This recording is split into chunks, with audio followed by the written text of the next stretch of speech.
Oi, gente, para quem não me conhece, eu sou a Graciela, represento o Sabor e Conceito, que é uma representação de vários produtores que trabalham com opções diferenciadas aí para o seu ponto de venda, né? Sendo ele um empório, um hotel.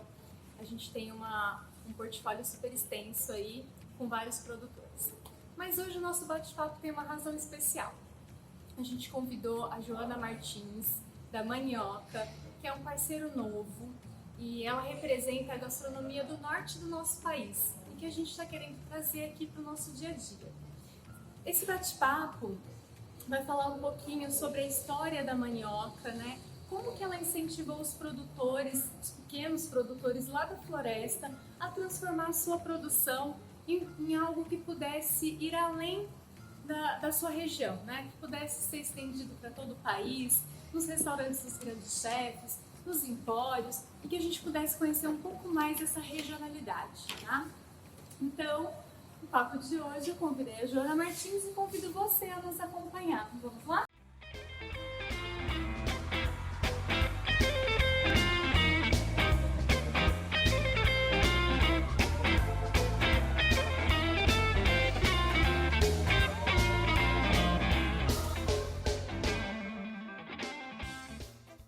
Bom, gente, conforme nós conversamos até agora há pouquinho, chegou aqui a Joana Martins para dividir aí um pouco do seu tempo com a gente e falar um pouco sobre a história da Manioca, né? Vamos começar apresentando aqui a Joana. A Joana Martins é sócia fundadora e CEO da Manioca. Joana, muito obrigada, tá, por estar aqui com a gente hoje para fazer essa conversa, para contar um pouco da sua história, falar dos produtos, dos produtores, né, dos seus fornecedores aí que permite que a gente tenha esse produto aqui. Então, primeiro eu gostaria de te agradecer por aceitar o nosso convite. Eu que agradeço, Graciela. É um prazer contar um pouquinho, né, de tudo isso, que é uma história que vem muito antes da existência da Manioca e que faz a gente conseguir levar hoje para todo o Brasil os sabores da Amazônia. Muito legal. Agradecer também a você que está aí acompanhando a live com a gente, né? E aqui no Instagram tem todos os meus contatos, caso, né, tenha alguma dúvida sobre esse nosso bate-papo, eu fico à disposição para ter uma conversa, né, depois sobre o que a gente está falando aqui, tá? Joana, eu pensei da gente dividir, né, porque é muita coisa, tem tanto a sua história quanto os produtos, da gente dividir isso em mais ou menos 3 etapas. Primeiro, eu queria que você contasse para a gente como você mesmo falou que essa história começou muito antes da Manioca, né? Como foi isso? Como que vocês começaram a trabalhar com essa questão da gastronomia? Dividir essa história com a gente. Então, assim, na verdade, a história é uma história de família que começou com a minha avó, que lá na década de 50, 60, quando mulher ainda não trabalhava, né, do século passado, ela resolveu começar a trabalhar para fora para dar uma condição de vida melhor para os seus filhos. Ela teve 3 filhos e achava que o que o marido ganhava não era suficiente. Então, ela aprendeu com uma tia a fazer doces e salgados e começou a trabalhar por encomenda. O meu pai e os irmãos cresceram em casa de doceira, todo mundo trabalha, né? Abrindo cacheta, enrolando doce. E eles cresceram acompanhando esse trabalho dela. O meu pai estudou arquitetura, ele era uma pessoa muito criativa. Então, quando ele se formou, ele sugeriu para ela que eles abrissem um restaurante. Porque ele achava que a vida no restaurante ia ser mais fácil do que aquela vida de ter que acordar de madrugada para preparar a encomenda. Hoje a gente sabe, quem trabalha com gastronomia prefere fazer evento do que ter restaurante, mas naquela época, né? E era uma época onde tinham pouquíssimos restaurantes na cidade, em Belém, e poucos trabalhavam a cozinha regional amazônica paraense, né? Então, eles abriram um restaurante com pratos caseiros, eram os pratos que tinham no dia a dia da família, mas que a maioria deles eram pratos regionais, porque até então, naquela época, só se fazia a cozinha regional dentro de casa. E aí, o mercado local de turista, né? A gente desde sempre teve um turismo de negócios muito forte, Belém sendo quase, junto com Manaus, uma capital da Amazônia, né? A gente começou a chamar a atenção dos turistas para esses pratos, para ingredientes que quem é de fora da Amazônia não conhece até hoje. né? E aí o restaurante começou a ganhar destaque. Até então, ainda a minha avó à frente da cozinha, ela também era uma hostess muito, muito simpática. Então, muita gente que conviveu com ela, né, lembra muito do sorriso da recepção dela no restaurante. E o tempo foi passando, o restaurante foi inaugurado em 72. Quando meu pai percebeu que ele podia usar a criatividade que ele aplicava na arquitetura na cozinha, foi quando ele se encantou com a culinária e começou a trabalhar mais à frente. Tudo que ele fez foi autodidata, né? Não fez nenhum curso, até porque naquela época nem tinham cursos de gastronomia no Brasil. E ele começou a usar os ingredientes tradicionais, regionais, de forma diferente, fazendo fusão com técnicas internacionais. Isso começou também a chamar bastante atenção. Na época, localmente, ele foi... diziam que ele era louco, que ele ia acabar com a tradição, né, da nossa cozinha. Mas isso para o Brasil começou a chamar muita atenção. E ele começou a ser convidado para viajar e executar jantares, dar aulas, porque aí os cursos de gastronomia no Brasil estavam começando, isso era final da década. E aí ele começou a ser reconhecido como um grande embaixador dessa cozinha, que até então era muito pouco conhecida, né? Mas que com eventos de festivais de comida do norte, com aulas, as pessoas começaram a conhecer um pouco mais. Até que chegou um momento que ele cansou de só levar, né? Só ir para fora levando. Ele falou, não, eu quero arrumar uma forma de trazer essas pessoas para cá. E aí ele criou um festival, o Festival Europeu da Cozinha Paraense, onde ele começou a trazer chefes de cozinha para Belém, jornalistas, para conhecer aqui a nossa culinária, que é muito diferente, né? Uma coisa é você comer um sushi na sua casa, outra coisa é você ir no Japão comer esse sushi. Além do produto, da qualidade ser outra, você está vivendo a experiência do turismo, né? E aí isso começou a fazer com que essas diversas pessoas que vinham para Belém, a princípio para conhecer, porque o objetivo do festival era fazer com que eles conhecessem em loco, né? Mas eles também realizavam aulas, faziam jantares, já que eles estavam aqui, a gente tinha que aproveitar, né? E eles começaram a também ser grandes divulgadores. Esse festival ainda existe? Desculpa. Esse festival ainda existe? O festival ele não acontece mais. Não, a última edição dele foi em 2018. A gente optou, até porque ele era feito pela família até hoje, né? Até a última edição. Mas ele como tudo que é cultura no Brasil, é muito difícil de ser realizado, né? E com o crescimento da mandioca, a gente acabou optando por... Já existem outros festivais que acontecem em Belém, então a gente entendeu que a nossa missão estava cumprida e agora a missão era outra. A missão é outra, tá certo. Exatamente. E aí o festival começou a trazer grandes chefes de cozinha, o Alex Atala no começo da sua carreira, Claude Godot, né? Grandes outros chefes, todos que hoje, né, são os grandes cozinheiros de comida brasileira, vieram para o festival e começaram a ser grandes divulgadores dos produtos também, né, das receitas locais, a criar formas diferentes de consumir, e começou a surgir uma demanda pelos ingredientes locais.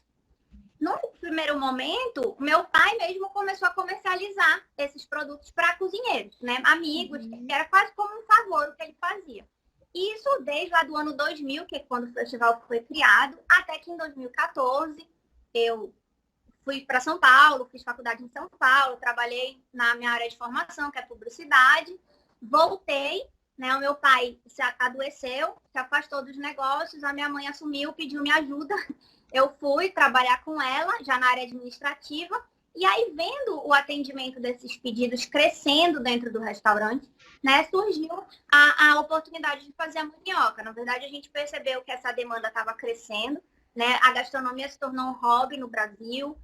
O brasileiro começou a se interessar mais pela cozinha brasileira, pelos ingredientes brasileiros. Então, analisando o cenário, né, de mercado, o crescente aumento desses pedidos que acabava acontecendo de boca a boca, porque o chefe tal ligava para outro e falava, eu quero comprar tucupi, de onde você compra? E aí, né, ia crescendo, a gente falou, não, tá na hora da gente profissionalizar, criar um negócio para trabalhar esse mercado. E, ao mesmo tempo, quando nós criamos a mandioca, a gente viu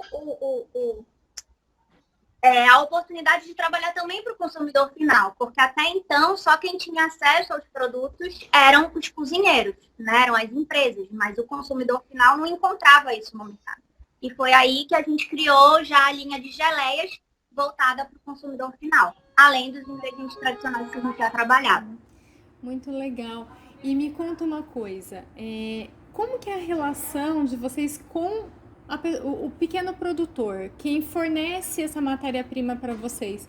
Porque quando eu olho, né, para toda essa história, eu imagino que vocês sempre estiveram muito perto dessas pessoas, para que pudesse ter acesso, né, a esses produtos e desenvolvê-los. É isso? Como é que funciona isso? Na verdade, um grande desafio, quando a gente começou a comercializar os produtos para fora do Pará, acho que o primeiro desafio que a gente encontrou foi a questão da padronização. Né? Eu costumo dizer que o nosso mercado daqui, ele é muito pouco exigente. Então, são produtos naturais, né? Então, se um produto, uma farinha está mais crocante, menos crocante, se ela vem mais grossa ou mais fina, o consumidor local, ele não se importa muito, porque são produtos de feira. Né? É assim que ele veio. O produto de feira sofre variação, porque a natureza varia, então ele aceita essa variação. Se o tucupi está mais aguado, menos aguado, mais doce, mais ácido, tudo bem. Mas quando a gente quer consumir um produto de marca, a gente é mais exigente, né? E o mercado de fora, né, especialmente chefes de cozinha de alta gastronomia, é um mercado bastante exigente. Então a gente começou a encontrar essa questão. A gente precisa de produtos padronizados. E como fazer isso? Né? Uma indústria tradicional, como que ela faz? Ela coloca aditivos artificiais nos alimentos. Né? Se ele vem mais ácido, ela vai lá e coloca açúcar. Se ele vem muito aguado, ela vai lá e concentra com espessante. Então, tem vários artifícios artificiais para isso. Só que a gente se propôs a trabalhar de forma natural, porque para a gente não faz sentido fazer a Amazônia chegar na vida das pessoas cheio de química, né? Não tem sentido isso. O nosso propósito é fazer com que as pessoas conheçam a Amazônia de verdade, não uma Amazônia artificial. Então, a gente entendeu que se a gente trabalhasse melhor com os próprios produtores, eles no processo de produção, padronizando o processo, entendendo a variação da matéria-prima, a gente já conseguia diminuir muito a variação, a falta de padrão. E aí a gente se aproximou ainda mais desses produtores, a ponto de que hoje a gente tem um programa de desenvolvimento de produtores, tem uma pessoa hoje na empresa dedicada a manter esse contato com eles, ajudando esses produtores a se desenvolver. Até porque também as instituições que deveriam apoiar, né, as instituições públicas que deveriam apoiar esses produtores aqui no estado, elas deixam muito a desejar. Então, esse programa a gente apoia desde a orientação em boas práticas, em padronização de processo, mas também na compra de maquinários eventuais, de embalagens que ele precise, até a formação mesmo, né, na área de matemática, de custo, de relação com a comunidade. A nossa intenção é que a gente cresça e eles cresçam com a gente, né, de uma forma que seja bom para todo mundo. Então, a gente faz esse acompanhamento. Agora, recentemente, a gente fechou um acordo com o órgão estadual de fiscalização para que a gente está padronizando a planta de produção deles, porque nem isso existia, né? Um padrão para que eles pudessem fazer uma estrutura melhor, mais adequada. Então, são várias ações que a gente faz com esse produtor, e até para entender o impacto que a gente está causando de fato, né, na vida dele, mas sempre com aquele objetivo de apoiar, mas não ser exclusivo, né? Nenhum deles é exclusivo nosso, porque a gente também entende que a exclusividade pode ser um risco para ele. Então, hoje a gente trabalha dessa forma e ajudando a desenvolver, e tem uma relação bem próxima, de fato, com eles, né? É quase família da gente, na verdade, né?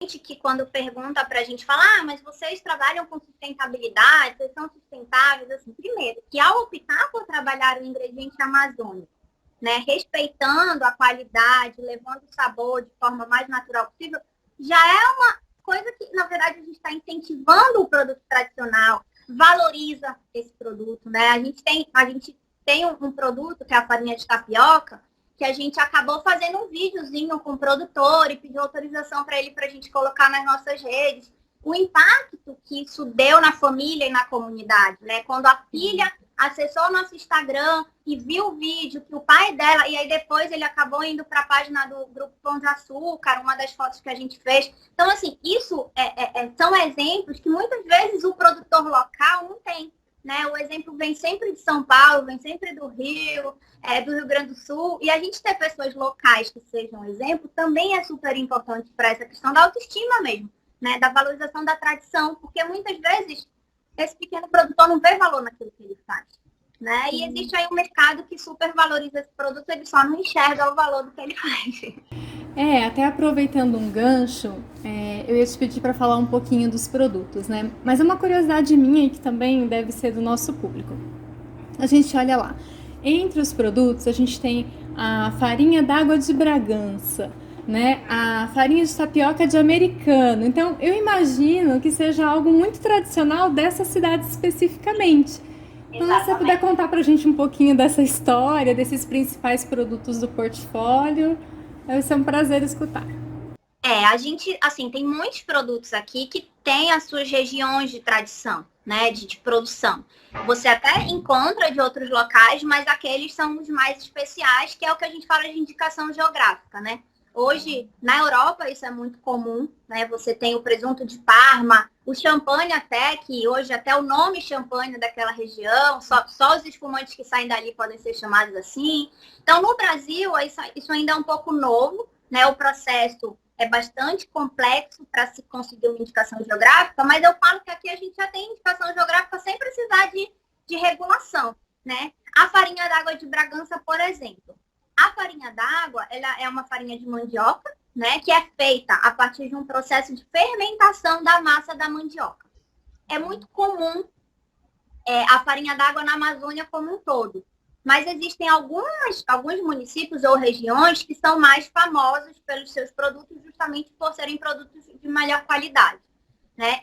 Tem muita farinha d'água que, assim, muita gente não gosta de farinha d'água porque ela é feita dessa mandioca fermentada e muitas vezes o grão dela é muito grande, né? E se ele não for feito de um jeito específico, esse grão fica muito duro. Então, pode inclusive quebrar o dente. E aí, qual é o diferencial da farinha d'água de Bragança?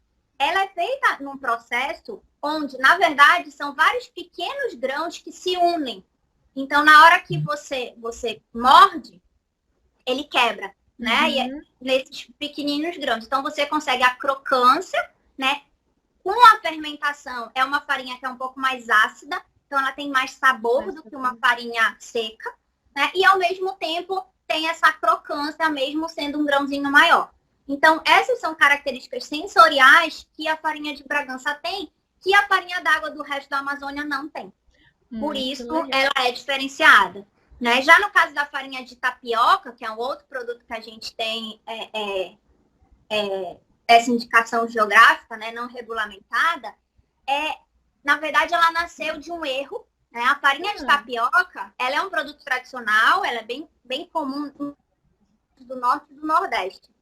Nessa comunidade de Americano, que fica a 1h30 aqui de Belém, como que ela é feita normalmente, né? Você pega a goma da tapioca, faz a bolinha, que no sul é o sagu, né? Pode ser feito da mandioca ou de outros amidos.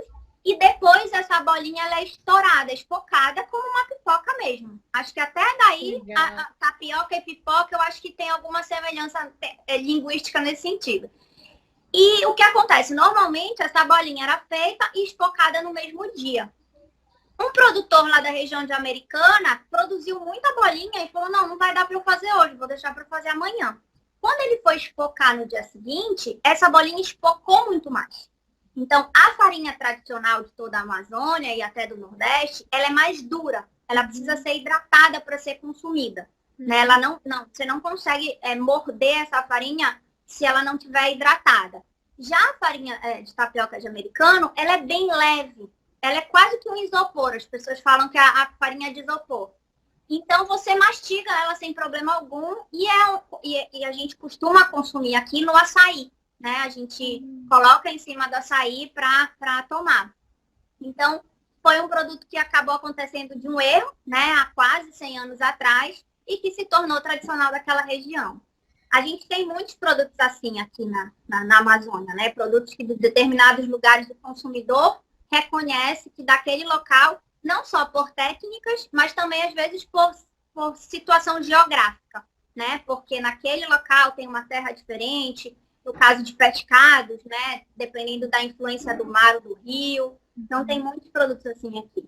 E aí o caso das farinhas, a gente por buscar os produtos de melhor qualidade, né, a gente opta por trabalhar com a farinha desses lugares. Muito legal. E uma curiosidade geral. Tucupi vem uma curiosidade natural. As pessoas já ouviram falar, geralmente vinculam a receita do pato com tucupi, sendo que ele é assim, o preparo dele pode ser super variado. E poucas pessoas sabem que a redução do tucupi amarelo resulta em outros 2 produtos. Então, né, eu não poderia deixar de te perguntar. Explica pra gente um pouquinho como é produzido o tucupi amarelo e a redução dele, né? Como que surgiu? Quem foi lá e reduziu o tucupi amarelo e chegou no molho e no tucupi concentrado? Como é que é isso? Assim, o tucupi amarelo, ele é um produto indígena, né, secular.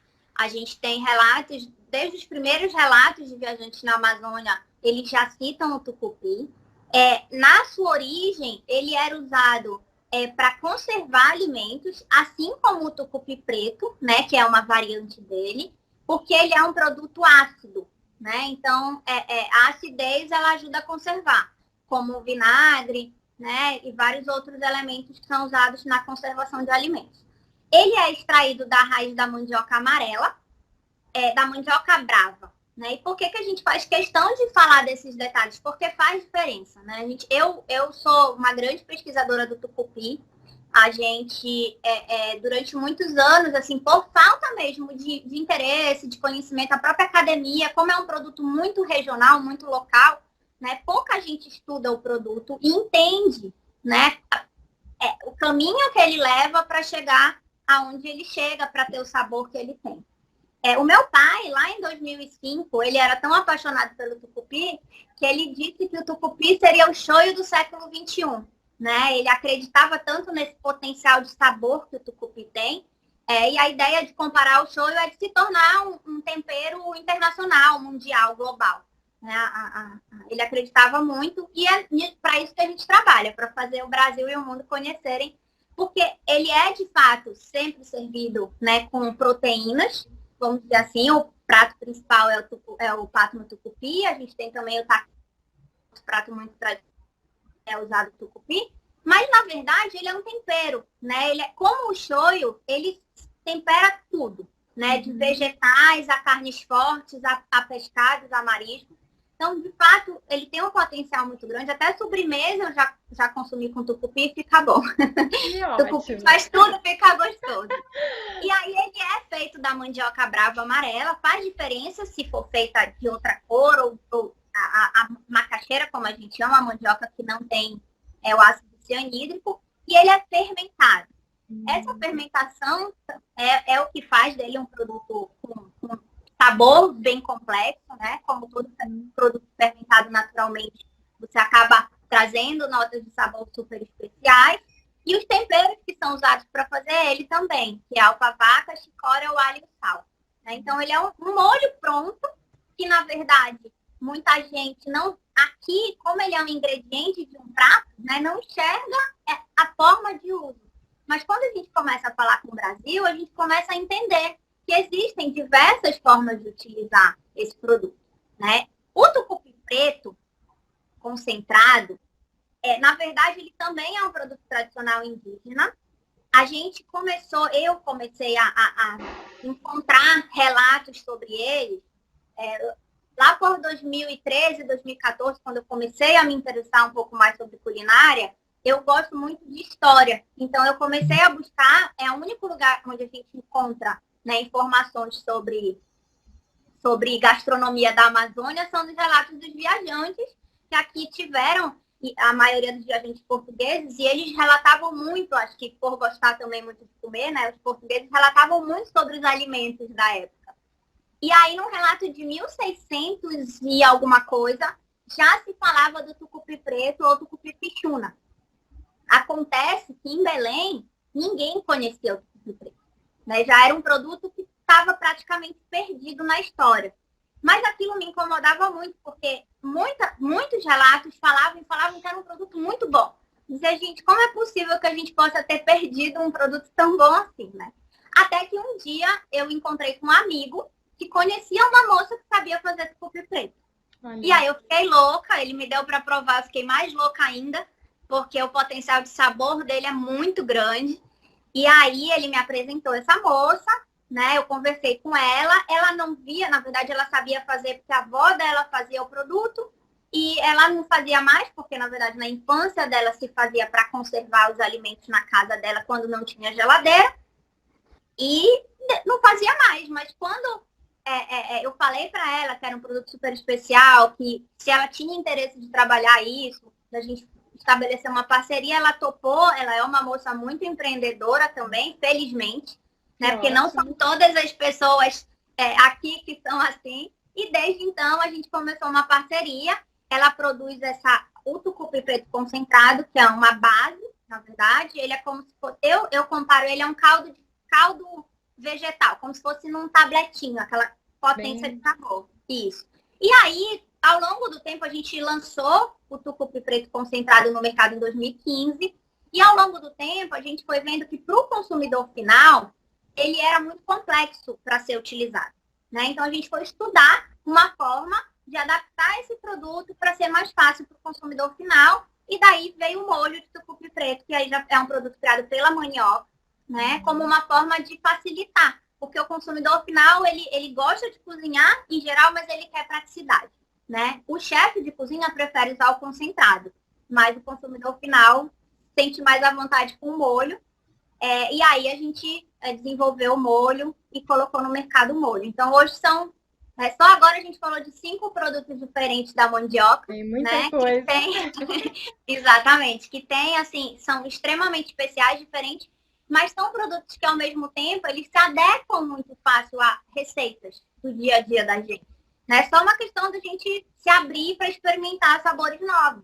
Mas você fazer um risoto, em vez de colocar só o queijo parmesão, colocar ali um pouquinho de tucupi preto ou do tucupi amarelo, já dá um sabor totalmente novo para o seu risoto, né? Então, são diversos pratos que esses sabores entram harmonizando e trazendo novidades, né? Porque a gente também, às vezes, cansa de comer sempre igual, sempre com o mesmo tempero. Isso, né?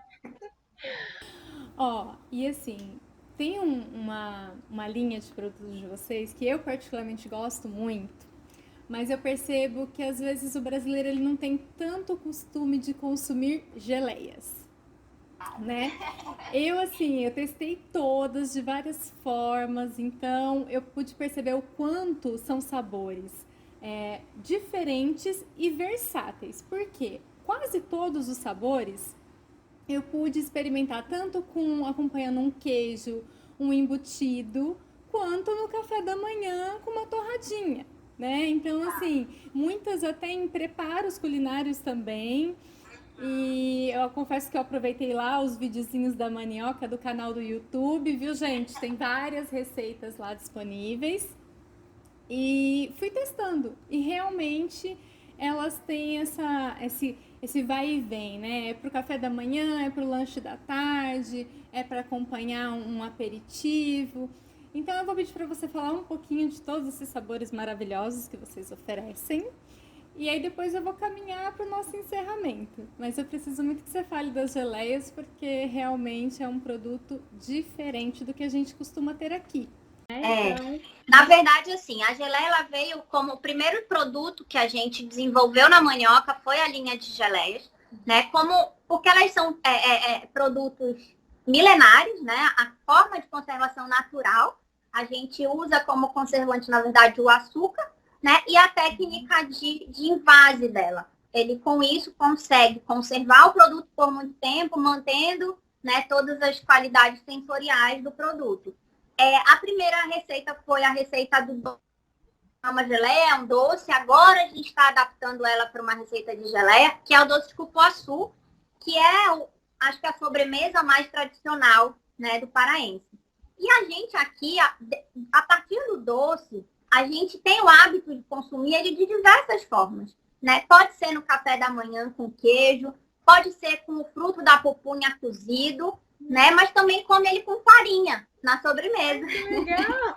E até temperando um porco, muitas vezes fazer um porco de forno, a gente passa aquele doce de cupuaçu para dar um agridoce no porco. Então, a partir dessa experiência com o doce de cupuaçu, a gente percebe que as geleias têm um potencial de uso gigante, né? Talvez o cinema tenha nos ensinado, ou os cafés da manhã de hotel, tenha nos ensinado a consumir geleia só no café da manhã, mas na verdade dá para consumir de diversas formas. A segunda receita, ela já veio de uma necessidade do restaurante na minha família, né? A minha tia, que até então não cozinhava, se aposentou e aí começou a ver programa de TV de culinária na TV, aprendeu a fazer a geleia, e aí a minha mãe fez um desafio para que ela desenvolvesse uma geleia de pimenta para o restaurante. Né? Uma pimenta de cheiro, que é a cumari do Pará, que é muito tradicional aqui nas nossas refeições. E aí ela desenvolveu, a geleia ficou super gostosa, né? Eu costumo dizer que assim, continua sendo, ela foi a segunda, mas na verdade ainda é a preferida dos consumidores. Olha só. A gente já desenvolveu várias outras, já tem outras que são muito queridas, mas a de pimenta faz muito sucesso por quem gosta de pimenta. E a gente acabou depois transformando ela num produto manioca, exatamente porque essa receptividade do consumidor foi muito grande. E aí a gente resolveu chamar uma consultora de geleias para nos ensinar a fazer geleias melhores, né? E outros sabores, que foi a chefe Tânia Romão, de São Paulo. Ela já teve uma indústria de geleias e ela é uma chefe hoje que trabalha muito essa questão da gastronomia, dos sabores diferentes. E aí, quando ela veio nos visitar e nos dar o treinamento, a gente desenvolveu junto a geleia de jambu e de fripioca. Né? O jambu, ele é uma hortaliça, né, que ela causa um leve tremor nos lábios. Então, essa sensação que o jambu proporciona é muito legal. Né? As pessoas, a gente tem hoje a cachaça, o licor de jambu, tem vários produtos feitos a partir do jambu, porque essa sensação é super agradável, divertida. Então, a gente queria levar essa sensação para o consumidor e a geleia funcionou super bem. Né? Ela é um produto que a gente, na geleia, a gente procura não colocar esse tremor, que a gente chama aqui muito forte, que é para a pessoa poder consumir, diferente que normalmente a cachaça de jambu, para quem já consumiu, ele é bem potente, né? Na geleia é um pouco mais suave para que seja mais agradável. E a fripioca é uma raiz aromática que até 2005 não era utilizada na gastronomia, ela era utilizada só na perfumaria, né? Ou em alguns casos para tratamentos para medicinais, né? Para chás, aqui praticamente todos os produtos da Amazônia têm uma função medicinal, tradicional. Mas meu pai, num dos festivais de Ver o Peso, ele resolveu fazer uma sobremesa com vários cheiros em pratos, né? E a fripioca foi um desses que ele testou e funcionou super bem, a receptividade foi muito boa. Então, a gente, inspirado na geleia de rosas, a gente resolveu criar a geleia de fripioca como uma forma também de fazer as pessoas conhecerem, né, esse potencial culinário da fripioca. Até que a gente foi para um evento no Rio, né, levando esses 4 sabores, e aí um chefe francês de um hotel do Rio chegou na barraca, provou todos os sabores e falou: ué, você não tem geleia de frutas? Aí eu parei e falei, de fato, não temos geleias de frutas. A gente sempre teve essa ideia, assim, de ser muito criativo nos produtos. Então, a gente acabou indo por um caminho mais difícil, né? Sim. E aí, a gente foi desafiada a criar geleias de frutas. E, a partir daí, surgiram as geleias de açaí, de taperebá, né? E aí, depois, mais recentemente, as últimas 3 que a gente lançou foram a de manga, a de cacau com cumaru e a de muruci. Então, hoje a gente tem tanto a linha de geleia de frutas, como desses sabores que a gente fala que são temperos, né?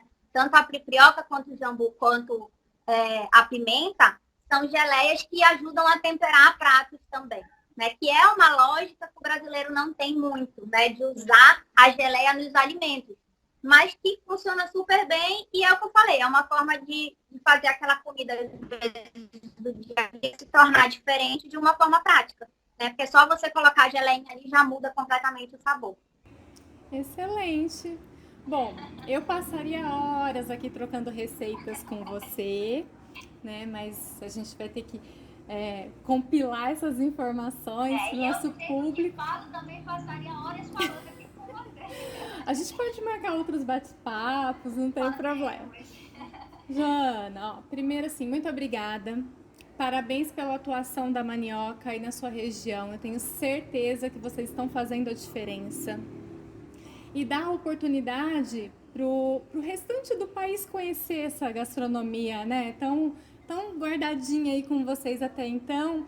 E eu vejo, através dos chefes principalmente, a possibilidade, né, de trazer esse produto tão brasileiro para o nosso dia a dia, né? Valorizar o que é nosso, os nossos sabores e também a nossa floresta. Então, parabéns, acho que vocês estão no caminho certo e eu quero muito poder apoiá-los, né, nessa divulgação desses produtos, dessa história, né, aqui na minha região. Então, eu queria te agradecer muito. Eu que agradeço a oportunidade, eu acho que a gente fica muito feliz de ter como parceira, né, no processo todo, porque, de fato, a gente aqui de cima, né, conseguir chegar nesse Brasil que é tão grande, que tem culturas tão diferentes também, né, levando, eu acho que o principal, assim, mais do que levar a Amazônia é muito importante, porque eu acho que uma das coisas que mais me impactou, assim, foi quando eu entendi que, de fato, né, eu digo que a manioca foi a forma que eu encontrei de dar sequência ao trabalho da minha família, né? Mas de uma forma diferente. Né? Eu não queria fazer a mesma coisa, eu queria chegar mais longe também. E com a manioca a gente consegue. Mas é uma forma que, assim, ao longo do tempo, conforme a gente foi entendendo a questão ambiental, né, a importância da questão ambiental, que a gente tem de preservar a região valorizando aquilo que ela nos dá. Né? A gente não precisa. Quem falou que desenvolvimento é construir indústria automobilística? Né? A gente pode desenvolver a região valorizando aquele produto que ela nos dá. Né? Quando a gente trabalha com cumaru, a gente está deixando de derrubar a árvore do cumaru, que até então tinha madeira ao produto, e está valorizando a semente, que faz essa árvore ficar em pé. Né? Quando a gente trabalha com a castanha do Pará, é a mesma coisa. Quando a gente trabalha com a mandioca, é um produto tradicional da região que seu povo se sente valorizado, então ele chegando mais longe. Então, eu acredito que é uma forma da gente colaborar com a região, né, de desenvolver a região, mas valorizando aquilo que ela nos dá e não destruindo, que é o modelo que a gente tem. E eu acho que isso é muito importante para o brasileiro entender, né, que não só da Amazônia, mas de todas as regiões. Quando a gente começa a consumir produtos, né, não, vamos dizer assim, o molho de tomate que é feito no Brasil, mas o molho de abil, o molho de pequi, né? Então, a gente começa a dar valor para aquilo que é de fato nosso, coisas que a gente foi educado a não fazer. Né? A gente conhece, às vezes, o vinho mais especial da montanha da Espanha e não conhece aquele produto super tradicional que está do nosso lado, que as nossas avós consumiam e que a gente deixou de dar valor. Então, eu acredito que a nossa missão é essa, né? Mostrar para o Brasil que existem sabores maravilhosos, porque com isso a gente consegue se desenvolver, gerando, né, tudo que a gente precisa, não dependendo tanto de fora também, valorizando e dialogando com as coisas que vem de fora. Eu acho que isso é o mais legal, né? Porque aí a gente consegue criar coisas novas e sabores novos. Com certeza. A gente agradece a oportunidade e eu estou à disposição para outros bate-papos, porque a história aqui a gente tem muita para contar. Excelente. Bom, vou agradecer também a todo mundo que ficou com a gente aqui durante esse bate-papo. E me coloco à disposição, né? Meus contatos estão aqui no Instagram, para continuar essa conversa também, né? Como fazer esse produto chegar no ponto de venda, chegar, né, nos buffets, nos empórios. Então, estou à disposição. Joana, mais uma vez, obrigada, viu? Obrigada, Graciela. Até a próxima, gente. Até mais.